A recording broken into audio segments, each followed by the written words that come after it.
Hello मेरे प्यारे बच्चों, आई एम सूरज तिवारी। आज मैं आपका अपने YouTube channel Sumit learning academy पर स्वागत करता हूं। आज के इस वीडियो में हम पढ़ने वाले हैं श्रमिक संख्या तथा द्विघात समीकरण यानी कि complex number and quadratic equation से। टॉपिक है अलजेब्रा ऑफ कॉम्प्लेक्स नंबर, यानी कि आज के इस वीडियो में हम पढ़ेंगे अलजेब्रा ऑफ कॉम्प्लेक्स नंबर। तो अलजेब्रा ऑफ कॉम्प्लेक्स नंबर में हमें क्या क्या पढ़ना है? तो अलजेब्रा ऑफ कॉम्प्लेक्स नंबर में कॉम्प्लेक्स नंबर का addition, subtraction, division and multiplication चारों संक्रियाएं होती हैं, चारों ऑपरेशन मिलेंगे। तो सबसे पहले हम क्या सीखेंगे? श्रमिक संख्याओं का योग। तो चलिए स्टार्ट करते हैं। श्रमिक संख्याओं का योग। तो श्रमिक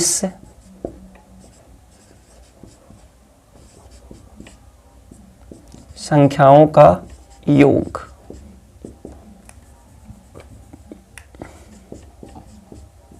यानी कि एडिशन ऑफ कॉम्प्लेक्स नंबर।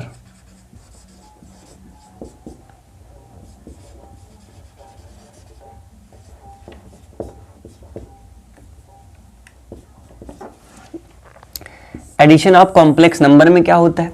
तो चलिए हम बात कर लेते हैं कि यदि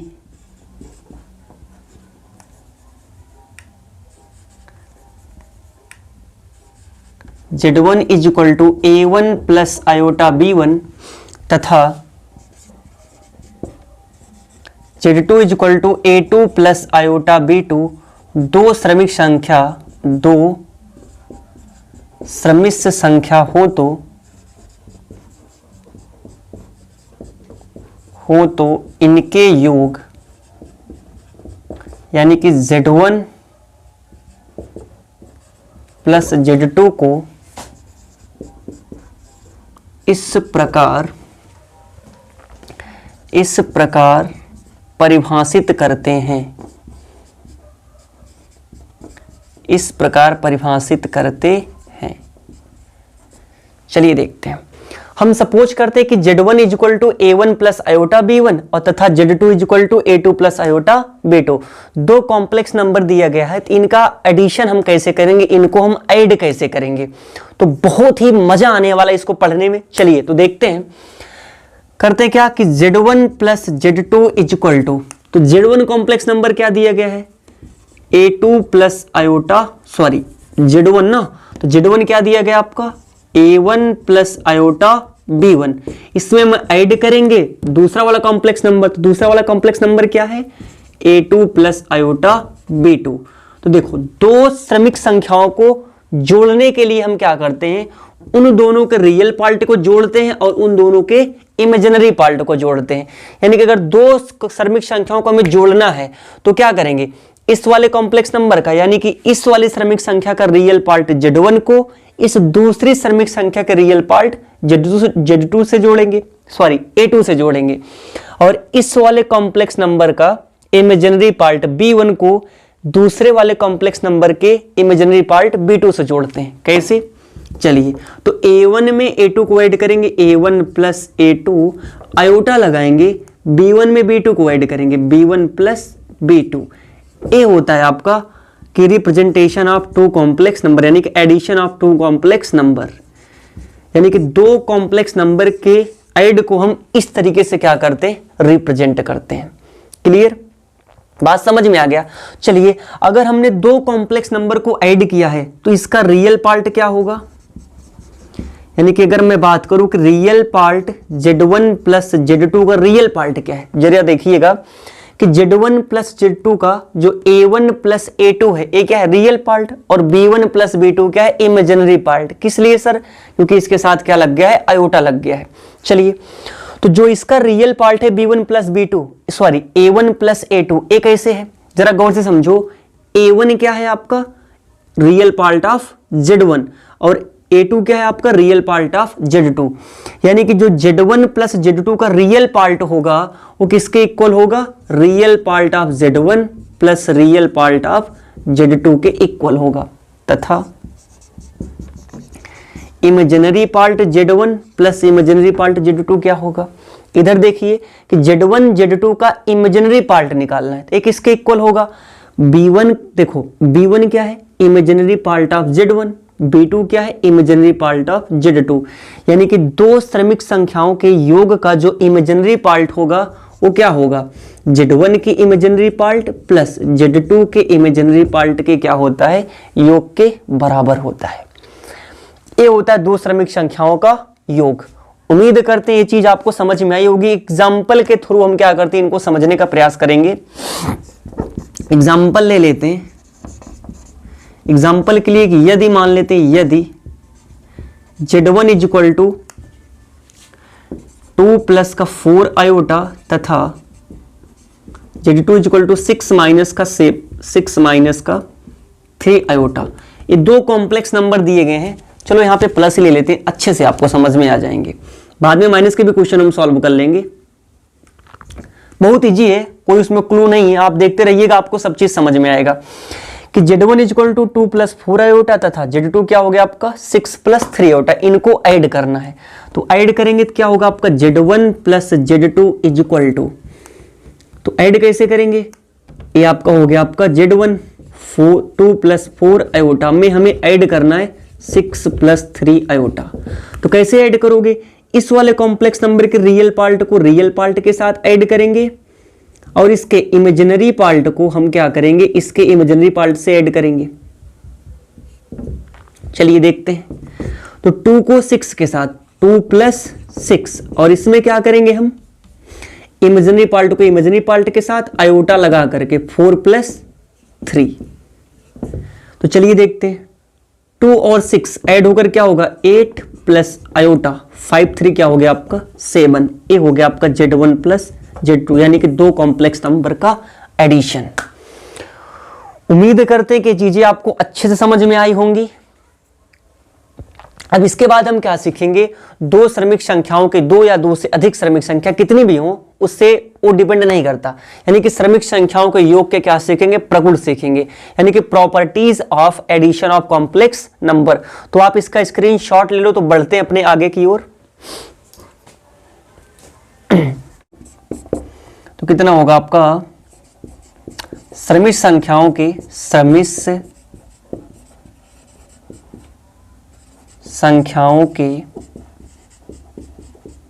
योग के प्रगुण,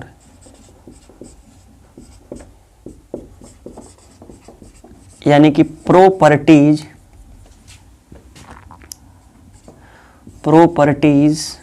of addition of complex numbers.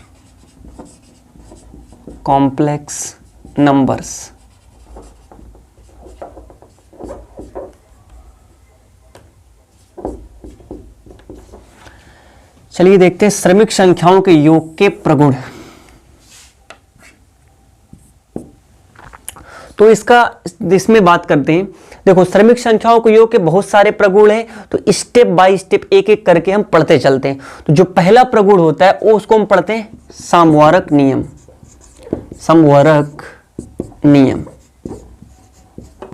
समवर्क नियम क्या होता है, क्लोजर लॉ। ये क्या बताता है, चलिए अगर बोलता है कि इस नियम के अनुसार क्या होता है, अगर Z1 और Z2 ये दो क्या है, कॉम्प्लेक्स नंबर है, यानी कि Z1 Z2 दो कॉम्प्लेक्स नंबर है, तो इनका एडिशन जो होगा Z1 प्लस Z2 भी क्या होगा, एक कॉम्प्लेक्स नंबर होगा। ये बताता है आपका समवर्क नियम। बात समझ में आई कि अगर Z1 Z2 दो कॉम्प्लेक्स नंबर है तो इनका एडिशन भी क्या होगा, एक कॉम्प्लेक्स नंबर होगा। चलिए इसको लैंग्वेज फॉर्म में लिख देते हैं कि यदि Z1 is equal to A1 plus iota B1 तथा Z2 is equal to A2 plus iota B2 दो श्रमिक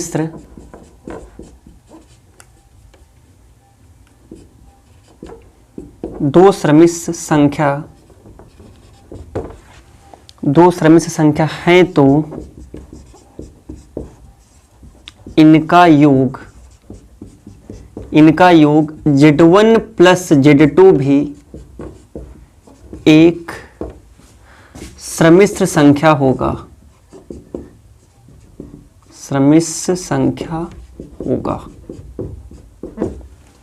बात समझ में आई कि यदि Z1 और Z2 दो कॉम्प्लेक्स नंबर हैं तो उनको ऐड करेंगे तो जो रिजल्ट आएगा वो भी क्या होगा, कॉम्प्लेक्स नंबर होगा। एग्जाम्पल के थ्रू हम समझ लेते हैं। एग्जाम्पल के लिए सपोज करते हैं कि Z1 इज इक्वल टू आपको दे दिया जाए 3 प्लस का 4 आयोटा तथा Z2 इज इक्वल टू एक दूसरा कॉम्प्लेक्स नंबर है 2 माइनस का 5 आयोटा। अब इनको हम ऐड करेंगे, Z1 plus Z2 is equal to क्या होगा, Z1 जो दिया वो क्या है आपका 3 प्लस का 4 आयोटा, प्लस करना है Z2 दूसरा कॉम्प्लेक्स नंबर क्या है 2 माइनस का 5 आयोटा। तो करेंगे कैसे, रियल पार्ट को रियल पार्ट के साथ ऐड करेंगे और इमेजिनरी पार्ट को इमेजिनरी पार्ट के साथ ऐड करेंगे, यानी कि 3 प्लस 2 में हम ऐड करेंगे 4 प्लस, देखो अभी -5 है तो यहां पे क्या होगा माइनस का 5 और साथ में क्या लग जाएगा आपका आयोटा। चलिए देखते हैं, तो 3 2 क्या होगा आपका 5 प्लस आयोटा, 4 प्लस माइनस क्या होगा माइनस का 5, तो 5 प्लस आयोटा, 4 में से 5 को सब्ट्रैक्ट करेंगे तो क्या होगा -1 का जब बाहर मल्टीप्लाई करोगे देखो प्लस माइनस होके क्या हो जाएगा माइनस, यानी कि 5 माइनस का 1 का मल्टीप्लाई आयोटा में करोगे तो क्या आ जाएगा आपका आयोटा, Z1 प्लस Z2, ये हो गया आपका रिजल्ट। यानी कि अगर Z1 Z2 दो कॉम्प्लेक्स नंबर था तो उनका ऐड करने पर जो रिजल्ट आया वो भी क्या है, कॉम्प्लेक्स नंबर होता है। यानी कि दो श्रमिक संख्याओं को जब हम जोड़ेंगे तो जो रिजल्ट आएगा वो भी क्या होगा, हमारे एक कॉम्प्लेक्स नंबर होगा। ये बात उम्मीद करते हैं आपको अच्छे से समझ में आई होगी। अब इसके बाद हम क्या करते हैं, इसके अगले प्रॉपर्टीज की ओर बढ़ेंगे जो कि क्या होता है, क्रम विनिमय नियम यानी कि कम्यूटेटिव लॉ।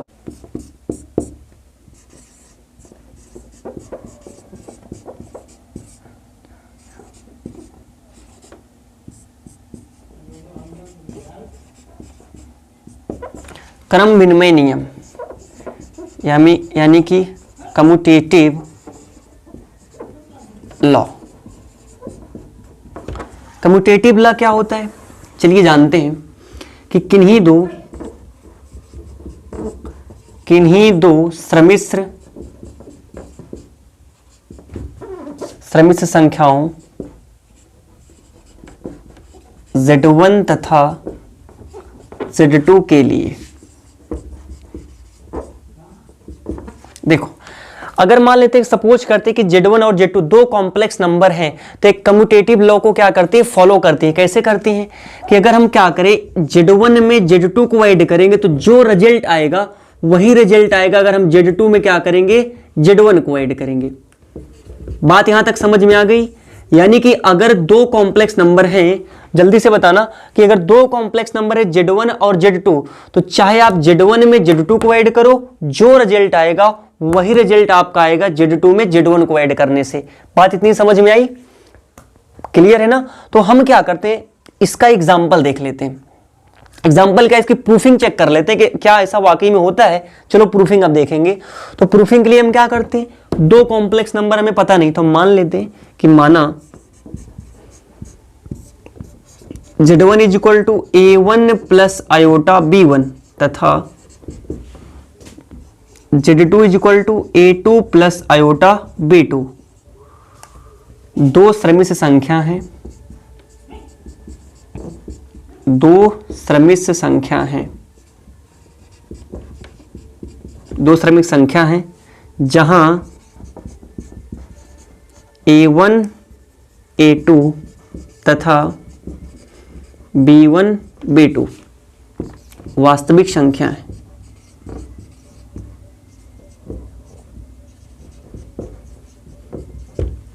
बात समझ में आ गई। यानी हमने माना कि Z1 is equal to A1 plus iota B1 तथा Z2 is equal to A2 plus iota B2, ये दो श्रमिक संख्याएं हैं और जो यहाँ पे A1 A2 B1 B2 दिख रहा है ये क्या होगा, आपका वास्तविक संख्या होगा। तो चलिए हम इस रूल का क्या करते हैं, लेफ्ट हैंड साइड लेकर इसको सॉल्व करेंगे। लेफ्ट हैंड साइड तो क्या होगा आपका Z1 plus Z2 is equal to Z1 जो आपको रियल नंबर दिया है वो क्या है आपका A1 प्लस आयोटा B1, इसमें हम प्लस करेंगे A2 प्लस आयोटा B2। तो कैसे होगा, आपको पता है कि जब दो कॉम्प्लेक्स नंबर को ऐड करेंगे तो कैसे ऐड करेंगे। अभी इसके पहले हमने पढ़ा था कि इस वाले कॉम्प्लेक्स नंबर का रियल पार्ट, मतलब पहले वाले के रियल पार्ट को दूसरे वाले के रियल पार्ट के साथ जोड़ेंगे, उसी तरह कि पहले वाले के इमेजिनरी पार्ट को दूसरे वाले इमेजिनरी पार्ट के साथ जोड़ेंगे। तो चलिए देखते हैं, a1 plus a2 plus iota b1 plus b2, ये आपका z1 प्लस z2 आएगा।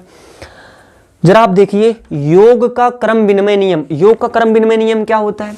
अगर 2 में हम 4 को जोड़ेंगे तो क्या होगा 6, 4 में 2 को जोड़ेंगे तो भी क्या होगा 6, यानी कि जो आपका प्लस में क्रम का कोई महत्व तो नहीं होता। अगर 2 नंबर हैं उनको चाहे 2 को 4 से जोड़े या 4 में 2 जोड़ो तो बात क्या होगी एक ही आएगी, रिजल्ट क्या होगा 6 ही आएगा। कुछ बातें हैं जो आप जानिए, जैसे क्या होता है ना प्लस में और गुणे में इसमें क्रम का महत्व नहीं होता, यानी कि आपको प्लस की बात की जाए सब्ट्रैक्शन यानी कि एडिशन और मल्टीप्लिकेशन, एडिशन मल्टीप्लिकेशन में क्रम का कोई महत्व नहीं होगा, यानी कि ऑर्डर कोई मायने नहीं रखता है। लेकिन सब्ट्रैक्शन में और डिवीजन में ऑर्डर डिपेंड रखता है। कैसे? चलिए, अगर अभी आपने देखा कि 4 में 2 जोड़े तो भी 6 आ रहा है, 2 में 4 जोड़े यानी कि 2 में 4 जोड़े तो भी 6 आ गया, 4 में 2 जोड़े तो भी 6 आ गया, यानी कि हमने इनका क्या किया ऑर्डर चेंज किया, लेकिन इनका रिजल्ट में कोई चेंजेस नहीं आया।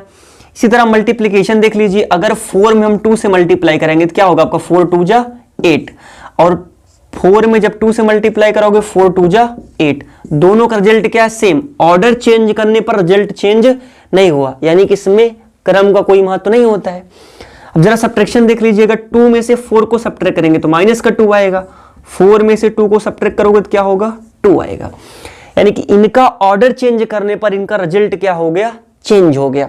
डिवीजन देखते हैं, अगर 2 में 4 से डिवाइड करोगे तो 4 1 जा 4, 4 2 जा 2 1 जा 2, 2 2 जा 4, यानी कि 1/2 बोले तो 0.5 आ रहा है, 0.5।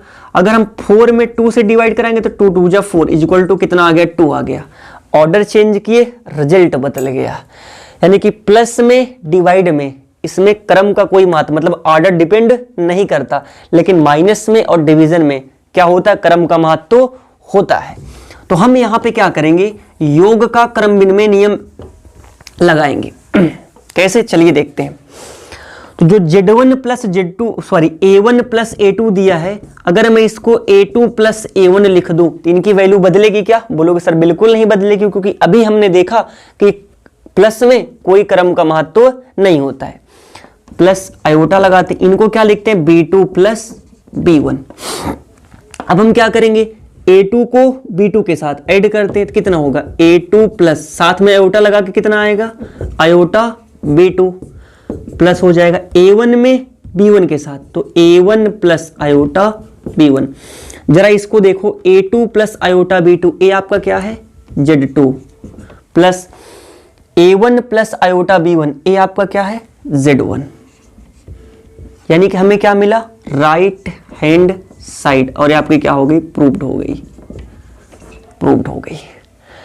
यानी कि हम क्या करते हैं दो कॉम्प्लेक्स नंबर हमें दिया है Z1 और Z2, तो चाहे Z1 में Z2 को ऐड करें या Z2 में Z1 को ऐड करें, रिजल्ट आपका चेंज नहीं होगा। एग्जाम्पल के थ्रू हम समझ लेते हैं क्या ऐसा ट्रू है। एग्जाम्पल के थ्रू देखते हैं।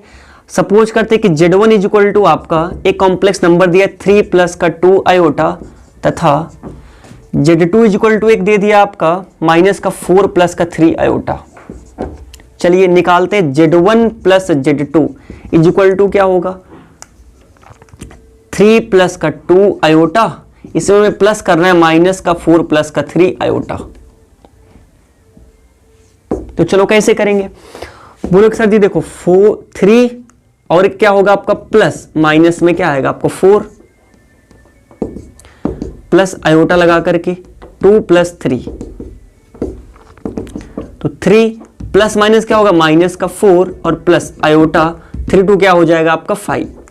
जब 3 में से 4 को सब्ट्रैक्ट करोगे तो -1 प्लस क्या हो जाएगा आयोटा 5 लिखो या चाहे 5 आयोटा लिखो, बात क्या होगी आपकी 100% सही होगी।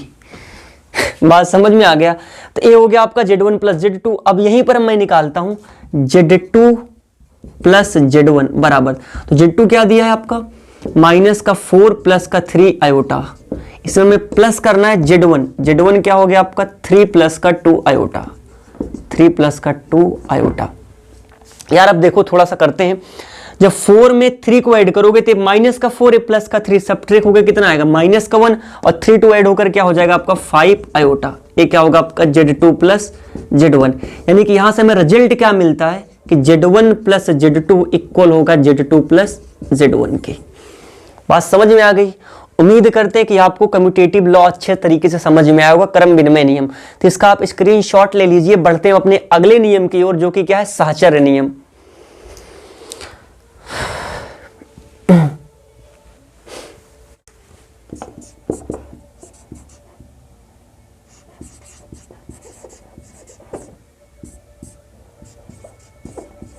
साहचर्य नियम यानी कि एसोसिएटिव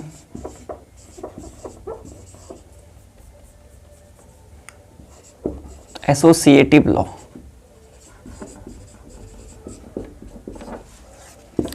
एसोसिएटिव लॉ क्या होता है? अब यहां पे हम सपोज करते हैं कि किन्हीं तीन समिश्र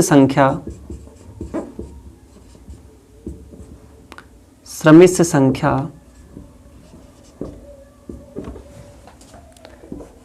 Z1, Z2 तथा Z3 के लिए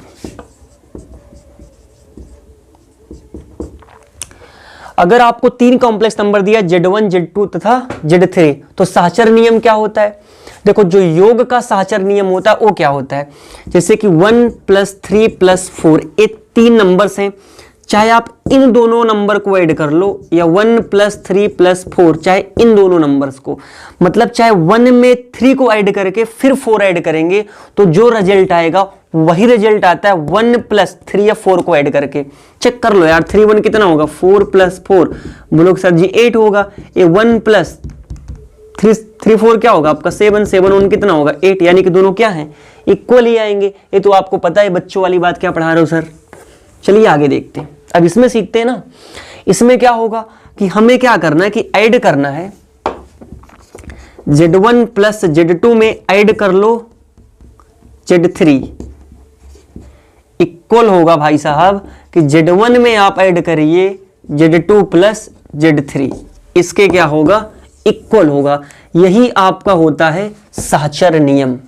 बात समझ में आई क्या कि अगर 3 कॉम्प्लेक्स नंबर दिए हैं तो 2 को जोड़ करके चाहे तीसरा जोड़ दो या 2 3 को जोड़ करके चाहे पहला जोड़ दो, बात क्या होगी 100% बराबर होगी। तो हम क्या करते हैं इसी को प्रूफ करते हैं। तो कैसे प्रूफ करेंगे, हम मान लेते हैं कि माना 3 कॉम्प्लेक्स नंबर है ना, तो कोई चीज मान करके क्या करते हैं 3 कॉम्प्लेक्स नंबर हम मान करके और ए नियम को प्रूफ करेंगे। तो कैसे करेंगे, माना Z1 = A1 + आयोटा B1 तथा तथा क्या करते हैं comma Z2 = A2 + iota B2 तथा तीसरा कॉम्प्लेक्स नंबर Z3 बराबर कितना होगा आपका A3 + आयोटा B3। 3 समिश्र संख्या हैं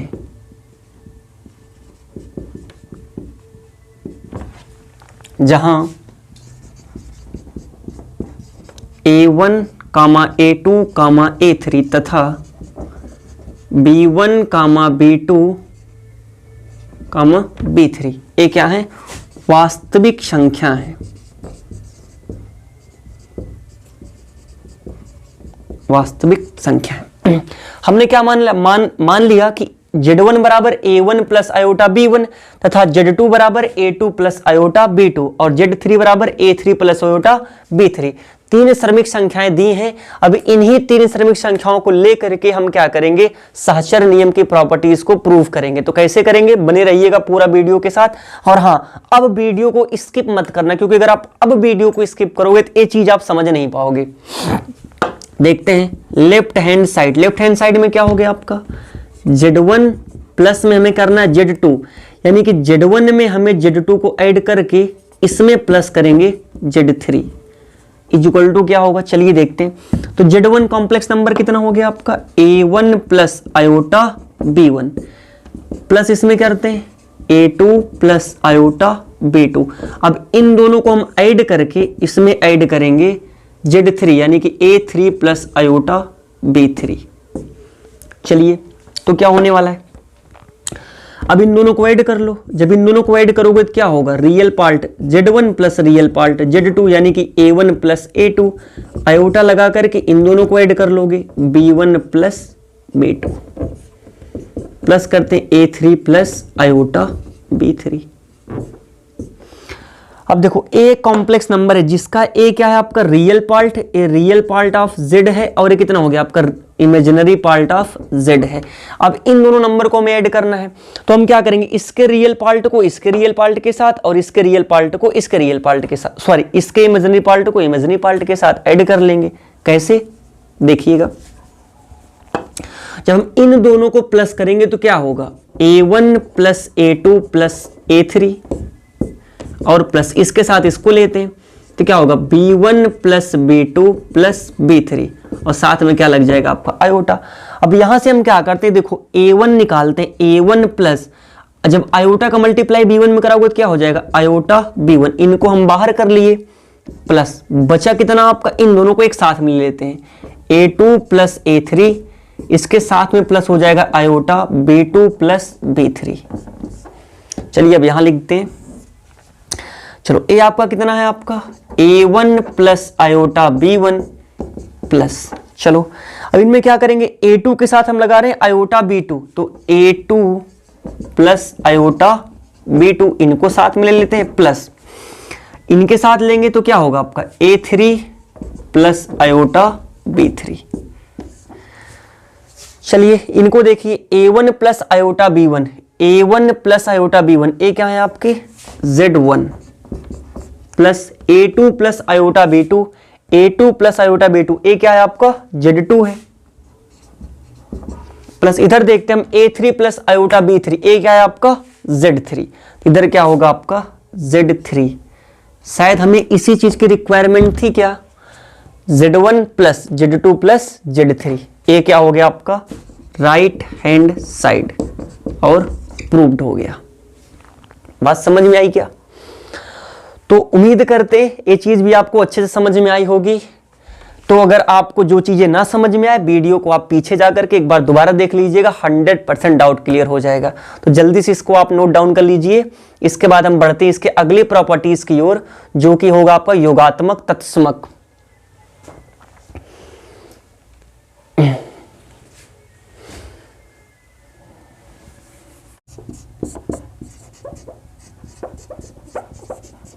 योगात्मक तत्समक, जिसे हम क्या बोलते हैं, एडिशन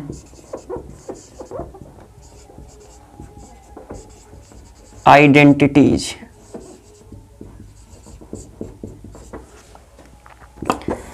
एडिशन आइडेंटिटीज क्या होती हैं, चलिए इनको समझते हैं। कि Z आपका एक कॉम्प्लेक्स नंबर है, ठीक। अब इस Z में हम क्या करें, ऐसा क्या नंबर प्लस करें कि इसकी वैल्यू Z के ही इक्वल हो जाए। यानी कि Z एक कॉम्प्लेक्स नंबर है, इसमें हमें कुछ ऐसा कॉम्प्लेक्स नंबर ऐड करना है कि इसकी वैल्यू क्या हो, Z के इक्वल हो। अब इस चीज को समझने के लिए ना एक छोटा सा एग्जांपल आप बताओ। ये 4 एक नंबर है, 4 में हम ऐसा क्या ऐड करें कि इसकी वैल्यू 4 की इक्वल हो। बोलोगे सर जी इसमें कुछ ना ऐड करो, मतलब 0 ऐड करिए आप।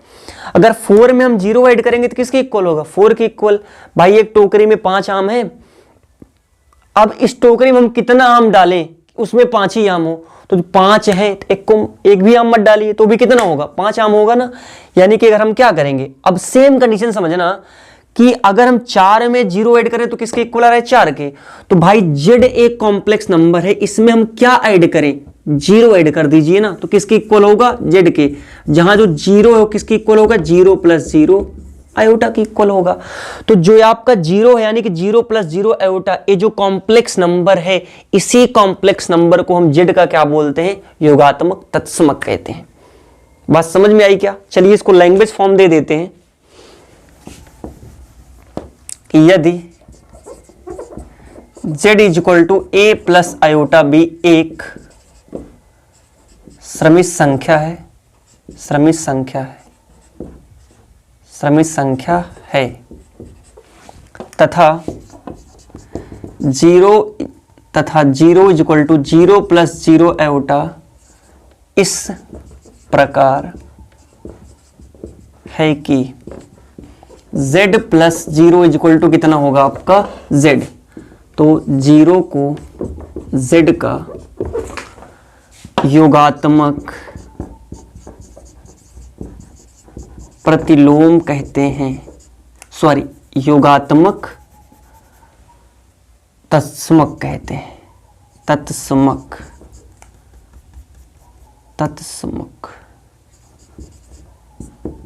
कहते हैं।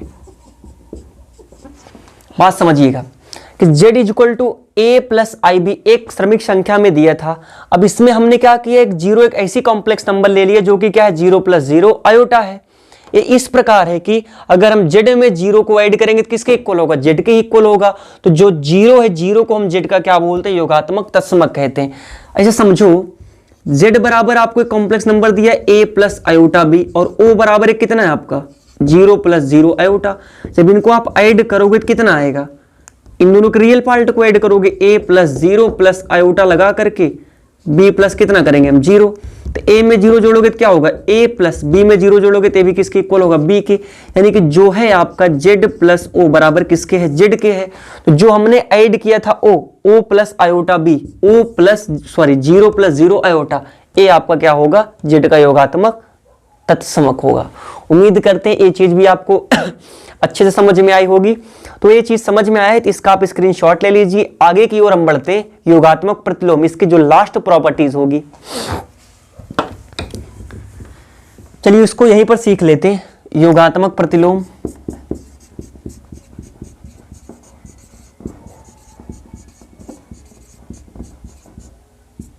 योगात्मक प्रतिलोम क्या होगा आपका, एडिशन इनवर्स।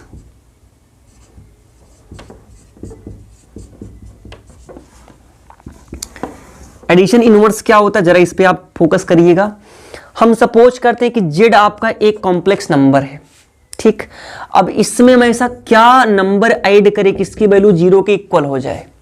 तो जो आप ऐड करोगे उसको हम क्या बोलेंगे, योगात्मक प्रतिलोम बोलेंगे। बात समझ में आ गया। यानी कि z में हमें एक ऐसा कॉम्प्लेक्स नंबर ऐड करना है कि उसकी वैल्यू 0 के इक्वल हो जाए। तो हम क्या बोलेंगे, जिस वैल्यू को जो भी आप नंबर ऐड करोगे, जो भी कॉम्प्लेक्स नंबर आप ऐड करोगे, उस कॉम्प्लेक्स नंबर को हम क्या बोलेंगे, योगात्मक प्रतिलोम। अच्छा सर होगा क्या, अगर 4 आपका एक नंबर है, इसमें हम ऐसा क्या ऐड करें कि इसकी वैल्यू 0 के इक्वल हो जाए। तो बोलोगे सर अगर 4 में हम माइनस का 4 ऐड कर दे तो इसकी वैल्यू किसके इक्वल हो जाएगी, 0 के इक्वल हो जाएगी। क्लियर।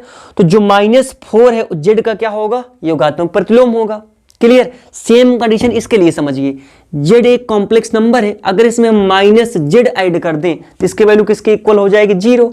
यानी कि जो -z होगा उसको हम z का क्या बोलेंगे, योगात्मक प्रतिलोम कहते हैं। बात समझ में आई होगी। चलो एक लैंग्वेज फॉर्म इसको दे करके फिर अच्छे से समझ लेते हैं।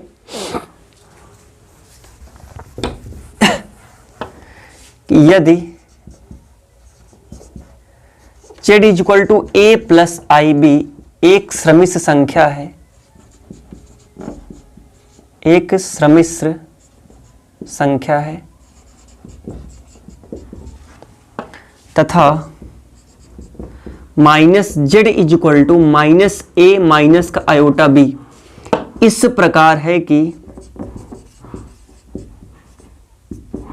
प्रकार है कि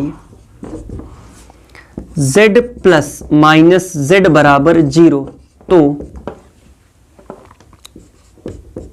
यहां पे लिखना, तो -z को z का योगात्मक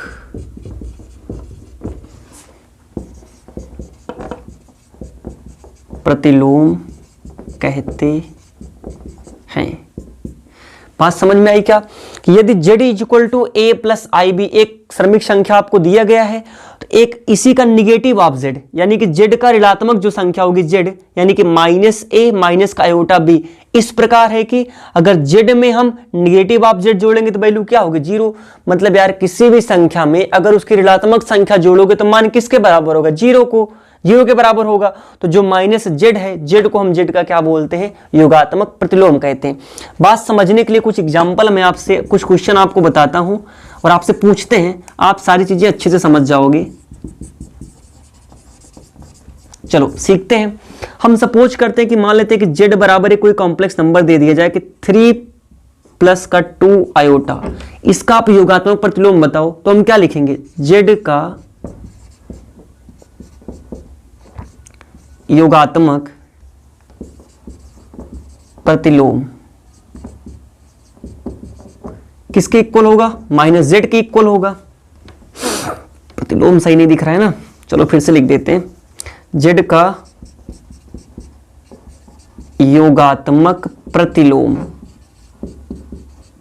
बराबर कितना होगा, माइनस जेड, यानी कि माइनस जेड क्या है आपका 3 प्लस 2 आयोटा, माइनस से अंदर गुणा करा दीजिए, यानी कि -3 माइनस का 2 आयोटा को हम क्या बोलेंगे, जेड का योगात्मक प्रतिलोम कहते हैं। बात समझ में आई कि जेड अगर कोई कॉम्प्लेक्स नंबर है तो इसमें आप नेगेटिव आप जेड लगा दो, तो जो नंबर मिलेगा उस नंबर को जेड का हम क्या बोलेंगे, योगात्मक प्रतिलोम।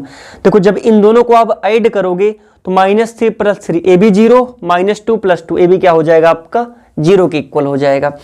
इसी तरीके से अगर दूसरा एग्जांपल मैं आपसे पूछूं कि जेड बराबर मान लेते हैं कि आपको दे दिया जाए -3 + 2 आयोटा, अब इसका अगर आपको योगात्मक प्रतिलोम पूछा जाए तो क्या बताओगे, जेड का योगात्मक प्रतिलोम।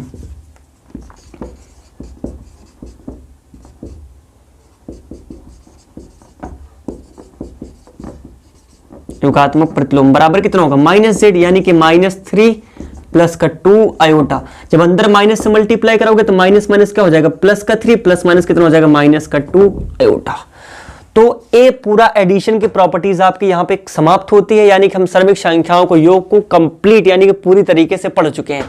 क्रमिक संख्याओं का हमने योग पढ़ा, उसके प्रॉपर्टीज पढ़ी, जिसमें पहली प्रॉपर्टीज क्या थी, समवारक नियम। समवारक नियम क्या था कि अगर हम किन्हीं दो क्रमिक संख्याओं को जोड़ेंगे तो जो रिजल्ट मिलेगा वो भी क्या होगा, क्रमिक संख्या होगा।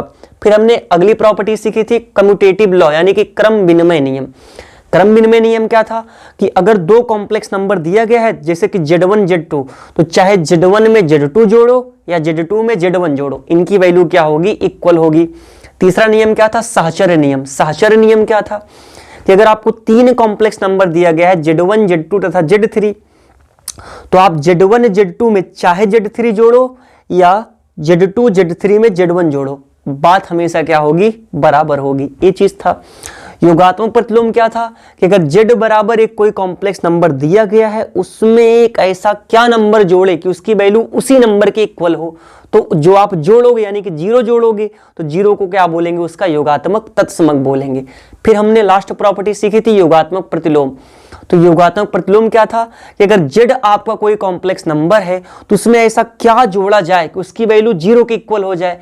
तो आपको पता है कि Z कॉम्प्लेक्स नंबर है तो उसमें अगर -z जोड़ेंगे तो वैल्यू किसके इक्वल हो जाएगी, 0 की।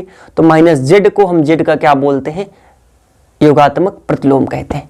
तो पूरा योग का नियम समाप्त है। अब हम सीखते हैं कि subtraction of two complex number, यानी कि दो क्रमिक संख्याओं का अंतर।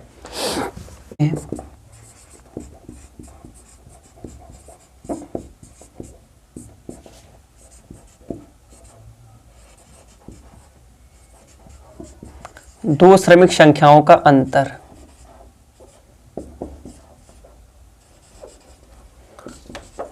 Subtraction of two complex number.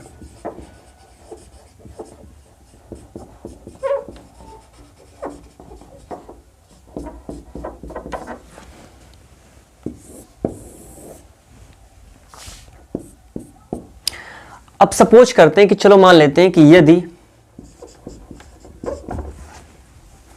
यही से स्टार्ट करते हैं कि यदि Z1 = A1 + आयोटा B1 तथा Z2 = A2 + आयोटा B2 दो क्रमिक संख्या हो तो, दो क्रमिक संख्या हो तो इनके अंतर को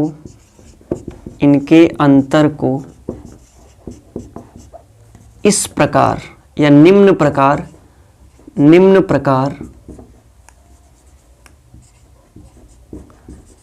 प्रकार परिभाषित करते हैं,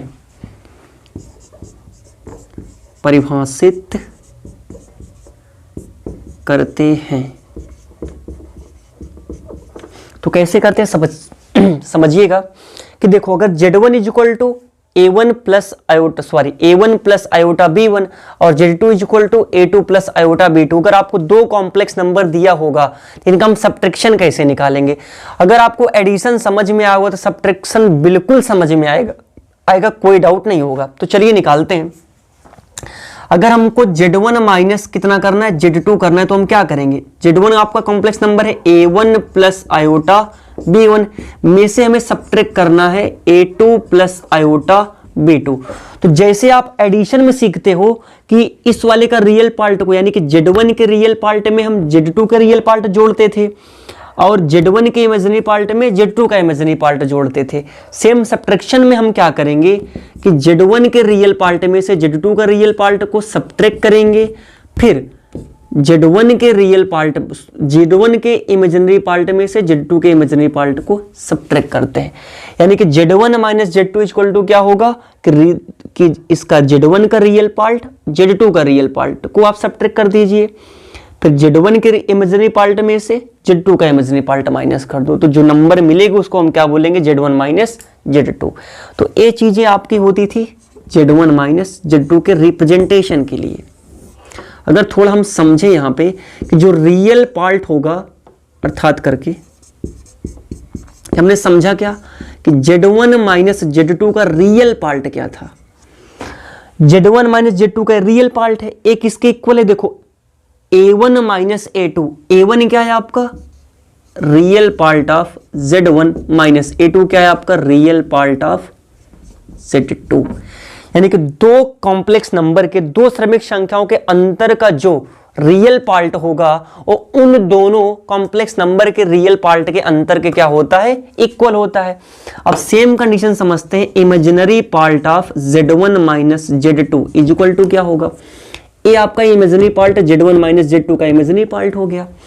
जरा इसको गौर से समझो, यहां पे क्या है B1, तो B1 क्या होगा, बोलोगे sir imaginary part of Z1 minus B2 क्या होगा आपका, बोलोगे sir ji imaginary part of Z2, imaginary part of Z2। बात समझ में आ गया। यानी कि दो श्रमिक संख्याओं के अंतर का जो रियल पार्ट होगा वो Z1 के रियल पार्ट में से Z2 के रियल पार्ट को सब्ट्रैक्ट करने के इक्वल होगा, और जो इमेजिनरी पार्ट होगा वो क्या होगा कि Z1 माइनस Z2 का इमेजिनरी पार्ट, Z1 का इमेजिनरी पार्ट माइनस Z2 के इमेजिनरी पार्ट के क्या होगा, इक्वल होगा। ये होता है subtraction of two complex number. एक एग्जांपल के थ्रू इसको हम समझते हैं। एग्जांपल के लिए यदि, चलो यहां समझ लेते हैं